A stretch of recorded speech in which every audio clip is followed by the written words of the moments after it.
एक छोटे से गांव में एक पुराना जर्जर मंदिर था जो जंगल के बीचों बीच स्थित था। लोग कहते थे कि उस मंदिर में एक शक्तिशाली भूत रहता है जो रात में जीवित लोगों को अपना शिकार बनाता है। एक रात एक लड़का जिसका नाम अमित था, उसने सोचा कि वह उस मंदिर में जाएगा और देखेगा कि वहाँ क्या है। अमित के दोस्तों ने उसे मना किया, लेकिन वह नहीं माना। अमित रात में मंदिर में गया और उसने देखा कि वहाँ बहुत सारी अजीब चीज़ें थीं। अचानक उसने एक आवाज़ सुनी जो उसे बुला रही थी। अमित ने आवाज़ का पीछा किया और एक कमरे में पहुंचा। वहाँ उसने एक पुरानी मूर्ति देखी जो बहुत डरावनी थी। मूर्ति की आंखें लाल थीं और वह अमित को देखकर मुस्कुरा रही थी। अमित ने मूर्ति को छूने की कोशिश की, लेकिन जैसे ही उसने मूर्ति को छुआ, वह मूर्ति जीवित हो गई। मूर्ति ने अमित को पकड़ लिया और कहा, तुम अब मेरे साथ रहोगे। अमित ने बहुत कोशिश की, लेकिन वह नहीं बच पाया। अगले दिन अमित के दोस्तों ने उसे ढूंढा, लेकिन वह नहीं मिला। लोग कहते हैं कि अमित अब भी उस मंदिर में है और मूर्ति के साथ रहता है। रात में जब लोग उस मंदिर के पास से गुजरते हैं तो वे अमित की आवाज़ सुनते हैं, जो मदद की गुहार लगा रहा होता है। कुछ लोग तो यहाँ तक कहते हैं कि उन्होंने अमित को मंदिर की खिड़की से देखा है, लेकिन जब वे वहाँ पहुँचते हैं तो वहाँ कोई नहीं होता। लोग अब उस मंदिर के पास जाने से डरते हैं और रात में तो बिल्कुल नहीं जाते। एक दिन एक व्यक्ति ने उस मंदिर में जाने का फैसला किया। वह रात में मंदिर में गया और उसने देखा कि वहाँ बहुत सारी अजीब चीज़ें थीं।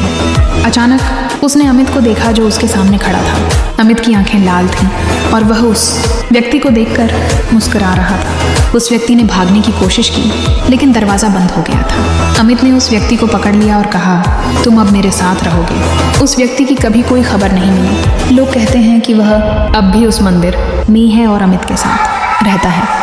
इस तरह उस मंदिर की कहानी एक डरावनी कहानी बन गई जो लोगों को उस मंदिर से दूर रहने की चेतावनी देती। एक छोटे से गांव में एक लड़का रहता था जिसका नाम रोहन था। रोहन को जादू और रहस्यमय चीजों में बहुत रुचि थी। एक दिन उसने सुना कि जंगल में एक पुराना जादुई महल है जिसमें एक शक्तिशाली जादूगर रहता है।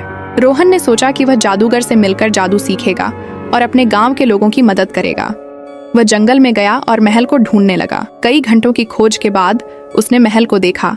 महल बहुत बड़ा और रहस्यमय था। रोहन ने महल में प्रवेश किया और एक बड़े से कमरे में पहुंचा। वहां उसने जादूगर को देखा। जादूगर बहुत बूढ़ा और शक्तिशाली था। रोहन ने जादूगर से कहा, मैं जादू सीखना चाहता हूं और अपने गांव के लोगों की मदद करना चाहता हूं। जादूगर ने कहा, ठीक है, लेकिन तुम्हें पहले 3 चुनौतियां पूरी करनी होंगी। अगर तुम सफल होते हो तो मैं तुम्हें जादू सिखाऊंगा। रोहन ने हाँ कहा और पहली चुनौती के लिए तैयार हो गया। पहली चुनौती में रोहन को एक जादुई बाग में जाना था और एक विशेष फूल ढूंढना था। रोहन ने बाग में प्रवेश किया और फूल को ढूंढने लगा। कई घंटों की खोज के बाद उसने फूल को देखा। फूल बहुत सुंदर और चमकदार था।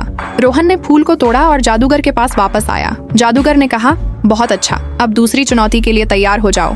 दूसरी चुनौती में रोहन को एक जादुई नदी में जाना था और एक विशेष मछली पकड़नी थी।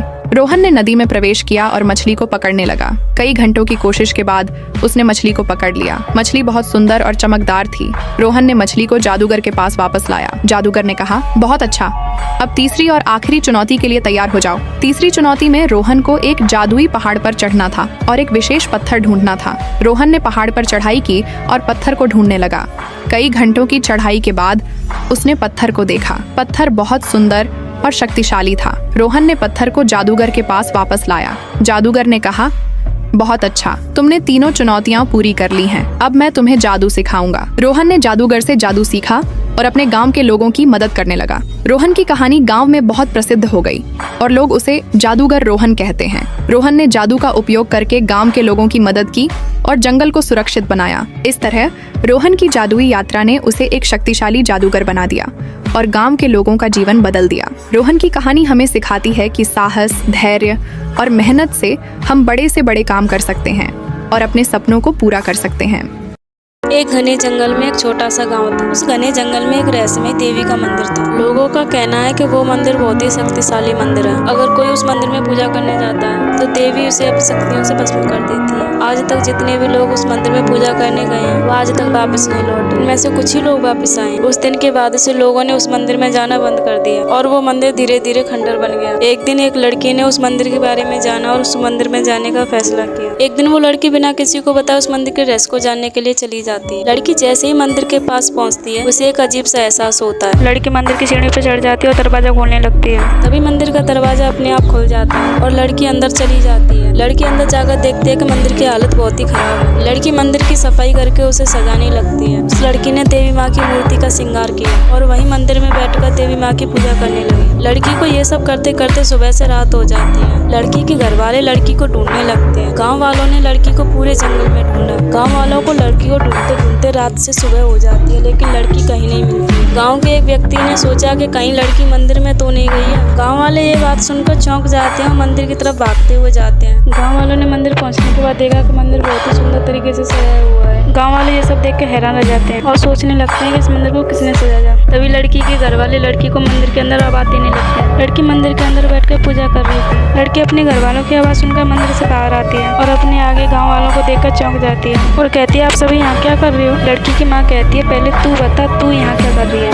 हमने तुझे यहाँ आने से मना किया था, फिर भी तू यहाँ आ गई। तभी लड़की कहती है, आप सभी यहाँ आने से इतने डरते क्यों हो? जैसा आप लोग कहते हैं वैसा यहाँ पर कुछ भी नहीं है। देवी माँ बहुत अच्छी हैं, बल्कि वो तो हम सबकी रक्षा करती हैं। पर गांव वाले लड़की की बात पे विश्वास नहीं करते हैं और उसे डांट कर घर ले जाते हैं। कुछ दिनों के बाद उस गांव में एक भयानक बीमारी फैल जाती है। सभी लोग आपस में लड़ने लगते हैं और एक दूसरे के खून के प्यासे हो जाते हैं। किसी को भी किसी की भी फिक्र नहीं थी। सभी गाँव वाले एक दूसरे के दुश्मन बैठ बैठे। लड़की ये सब देखकर देवी माँ के मंदिर भागने लगती है और देवी माँ से प्रार्थना करने लगती है। देवी माँ लड़की की निस्वार्थ भावना देखकर उससे प्रसन्न हो जाती है और उसे दर्शन देने आ जाती है। लड़की देवी माँ से मिलकर खुश हो जाती है। देवी माँ लड़की को एक पवित्र जल का लोटा देती है और कहती है, ये लो बेटा, ये गंगा जल है, इसे ले जाओ और सभी गाँव वालों पर डाल दो। सभी गाँव वाले ठीक हो जाएंगे। लड़की देवी माँ को प्रणाम करती है और अपने गाँव वापस आ जाती है। लड़की सभी गाँव वालों पर गंगा जल छिड़क देती है। सभी गाँव वाले ठीक हो जाते हैं। गाँव वाले लड़की का धन्यवाद करते हैं। लड़की कहती है, ये सब मैंने नहीं किया, ये सब देवी माँ ने किया है। लड़की की बात सुनकर सभी गाँव वाले देवी के मंदिर जाते हैं। देवी माँ से माफी मांगकर कहते हैं, हे देवी माँ, हमें क्षमा कर दो, हमसे गलती हो गई। आज के बाद हमसे ऐसी कोई गलती नहीं होगी। इतना कहकर सभी गाँव वाले देवी माँ के निस्वार्थ मन से सेवा करने लगते हैं। देवी माँ गाँव वालों का प्यार देखकर उनसे प्रसन्न हो जाती हैं और उन्हें आशीर्वाद देती हैं। उस दिन के बाद से किसी ने भी मंदिर जाना नहीं छोड़ा और देवी माँ ने उस लड़की को भी आशीर्वाद दिया। दोस्तों, ये थी हमारी छोटी सी स्टोरी। अगर आपको स्टोरी पसंद आए तो वीडियो को लाइक कीजिए और हमारे चैनल को सब्सक्राइब कीजिए। मिलते हैं आपसे अगली ऐसी वीडियो में, तब तक के लिए बाय बाय।